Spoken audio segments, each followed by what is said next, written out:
handsome, dapper, we love the shirt, Michael Chiesa, UFC welterweight, ESPN MMA analyst, making his debut like we said. Michael, we appreciate the time. Let's start with this. We're headlined this weekend by a rematch between Kamaru Usman and Jorge Masvidal. They fought recently, a few months ago, went unanimous decision in favor of Usman. So, if you were in Masvidal's corner this time around, how would you change his strategy for this fight?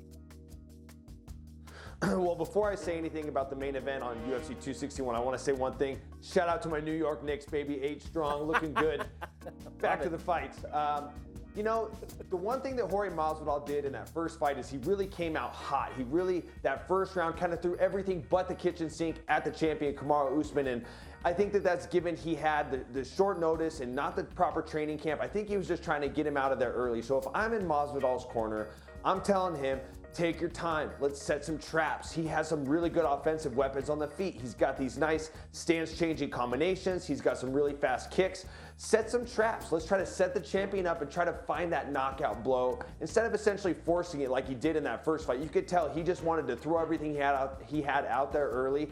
And that might be the strategy you have to do when you're taking on a guy in Kamaru Usman on such a short notice. So I think this fight, if I'm in his corner, I'm telling him, take your time, set some traps. Let's try to take this guy into the later rounds and put him away.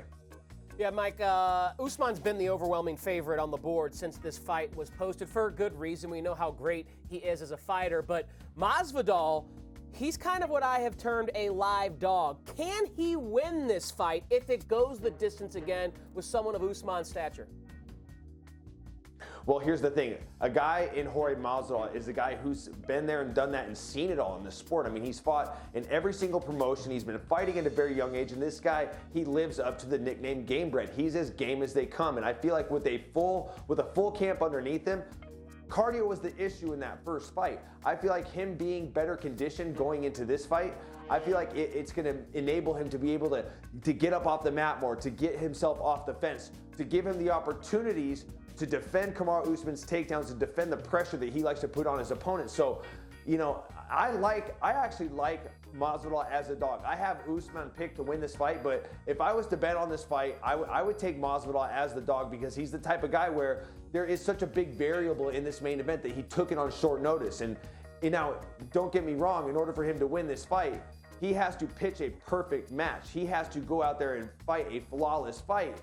But this might be the time for Jorge Masvidal to pull it off. So I like him as a live dog in this fight, but it's going to be a tough hill to climb. I like it. Let's move further down the card. Weili Zhang is a minus 200 favorite in her championship bout against Rose Namajunas at strawweight. How will Namajunas combat the offensive firepower that Weili is going to bring to this fight? Well, I mean, it's very simple. It's a 3-letter word. It's the jab. She's got to use the jab to keep Weili's offense away from her. Weili likes to put that pressure on. She likes to come forward with these blitzing combinations, and she's not just good at range. She's also really good in close quarters, and you can see that in the Jessica Andrade fight. She finished her right against the fence with her back to the fence with elbows and knees, and so that just shows that she's got a lot of power from just about any type of space that you can fight somebody in. But I wouldn't be surprised if we see some late steam coming in for Rose Namajunas and see that minus 200 line come down to where it's almost a pick'em fight. I don't think it'll go that far, but I think a lot of people are going to jump on the Rose Namajunas bandwagon, and I wouldn't be surprised if we saw this line shift. To me, out of the 3 fights in this triple header, I think that this is the closely contested fight, and I wouldn't be surprised if that line starts to shift as the fight gets closer. Big Thug Rose fan here. Love the use of steam as well. Michael Chiesa, that is some brilliant gambling terminology. This guy is razor sharp right He now. knows what he's doing here. Sharp. All right, we'll get you out of here on this, Michael.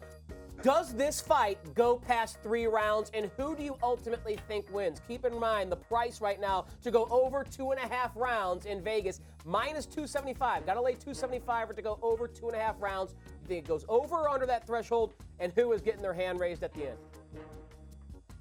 You know, I don't like to do perennial matchups, but in this fight, it's hard not to. And both of these women have fought Joanna Jędrzejczyk, the former strawweight queen who reigned over this division for so long. But I just don't see this fight going under. I think this fight is going to go the distance. I see it going the full 5 rounds. Both these females have shown they have a chin, they're super tough, and they've shown that they are 5-round fighters. They're conditioned to go 5 rounds. I don't see either one of these females finishing one another, so I'm definitely taking the over in this fight. One final question as we look to the future. UFC 264 is here in Las Vegas in July, headlined by Conor McGregor, Dustin Poirier. It's the trilogy fight. So right now, McGregor's minus 115. Very small favorite over Poirier, but McGregor's dropped 2 of his last 3 fights, and a lot of people question, how much of the heart is still in it when he's got as much money as he does. Do we see McGregor's A game in this fight? Well, I think that Dustin Poirier essentially threw a little gas on the fire and brought back a little bit more of that fiery Conor McGregor that we're used to. These guys are going back and forth over stuff involving the charitable donations issue that they had going on.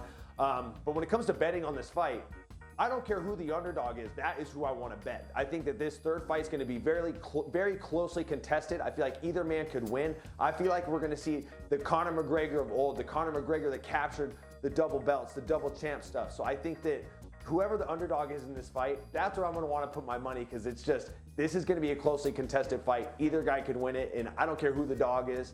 That's the guy I'm going to put my money on. But it's going to be a blockbuster main event in July. UFC always delivers in the summer.